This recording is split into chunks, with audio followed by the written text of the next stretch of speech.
नमस्कार दोस्तों, मैं हूं बिमल उमराव। शाम के बजने वाले हैं 5। कई भाई लोग हैं जो मेरे वीडियो का इंतज़ार करते रहते हैं। आप कितने भी बुरे हों, कुछ भी हों, लेकिन ऐसे कुछ मित्र खास लोग बन जाते हैं जो वीडियो का इंतज़ार करते रहते हैं। दिल से लगाव हो जाता है। ऐसे ही मित्र हैं, कहते हैं रोज़ वीडियो डालिए। तो अभी शाम के 5 बजे आए, उनके रिक्वेस्ट पे अभी मैं घर से आया हूँ, इधर खेत में अभी फार्म पे आया हूँ और तुरंत वीडियो शूट कर रहा हूँ। तो मैं आज आप लोगों को बताने वाला हूँ जो 3 साल में मेरे फार्म पे जो पहली मोर्टेलिटी हुई है बकरी की, वो क्यों हुई, कैसे हुई, उसके बारे में ही सारी जानकारी देने वाला हूँ। पूरा वीडियो आपको दिखाने वाला हूँ। चूँकि इतना मैं व्यस्त था कि मैं वीडियो अपलोड नहीं कर सका, उसको डाल नहीं पाया, आप लोगों को जानकारी नहीं हुई। तो जो भी नए व्यूवर हैं या जो भी लोग हैं मुझसे अभी जुड़े हुए हैं, तो उनको बता दूं 3 साल के अंदर मेरे फार्म पे एक बकरी की मोर्टेलिटी हुई है, एक एडल्ट बकरी की मोर्टेलिटी हुई है। सारी प्रोसेस जो है आपको मैं वीडियो में आगे दिखाने वाला हूं। तो चलिए चालू करते हैं आज का वीडियो। तो आप लोग देख सकते हैं ये जो बकरी है जो सिकुड़ कर खड़ी हुई है, ये मोर्टेलिटी के एक दिन पहले का वीडियो है। चूँकि मैंने वीडियो शूट किया हुआ था, बीमार थी तो मैंने वीडियो शूट किया हुआ था। मैं सुबह जब बाड़े में गया तो ये सिकुड़ कर खड़ी हुई थी। आप देख सकते हैं काफ़ी इतना ज़्यादा कमज़ोर या इतना ज़्यादा नहीं लग रहा था कि ये मोर्टेलिटी का शिकार होगी। ये देखिए अभी ये 1.5 महीने पहले ब्याई हुई थी, रुआं पूरा फाड़े हुए है, इस वजह से ऐसा इसको दिख रहा है। तो मुझे ऐसा लगा इसको सर्दी लग गई है या तो फिर इसके पेट में कुछ प्रॉब्लम है।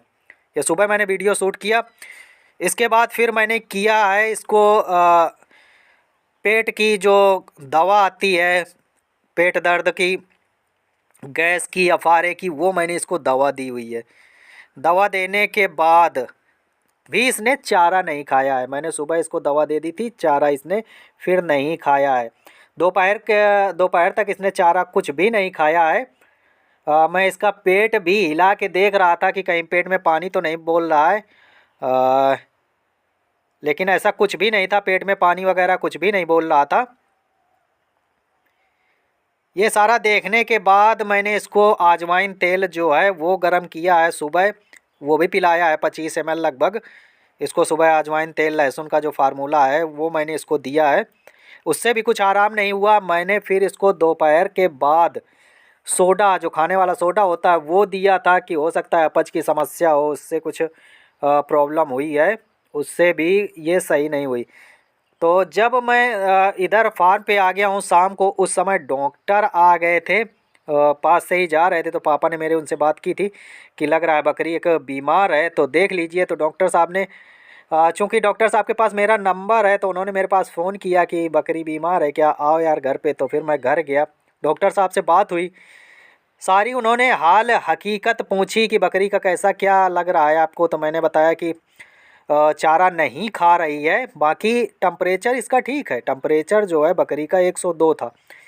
तो डॉक्टर साहब ने कहा कि देख लो चारा नहीं खा रही है तो कोई एंटीबायोटिक एक लगा दो। तो उन्होंने दवा लिखी थी, इन्रोफ्लॉक्सासिन एंटीबायोटिक में लिखा हुआ था 10% पोटेंसी में, और साथ में बेलामाइल का इंजेक्शन जो है वो 2 मैंने ये दिया था। एविल, बेलामाइल और इन्रोफ्लॉक्सासिन, ये शाम का ट्रीटमेंट है जो मैंने किया था रात में 8-9 बजे। डॉक्टर साहब आ गए थे, अचानक से, मैंने बुलाया नहीं था, और आते हुए ऐसे ही देख लिया था। तो ये सारे कंसल्टेशन का, ये सारी चीज़ का, यदि डॉक्टर साहब जान पहचान के हो जाते हैं तो कोई फ़ीस नहीं पड़ती है, मेरी कोई फ़ीस नहीं लगी थी।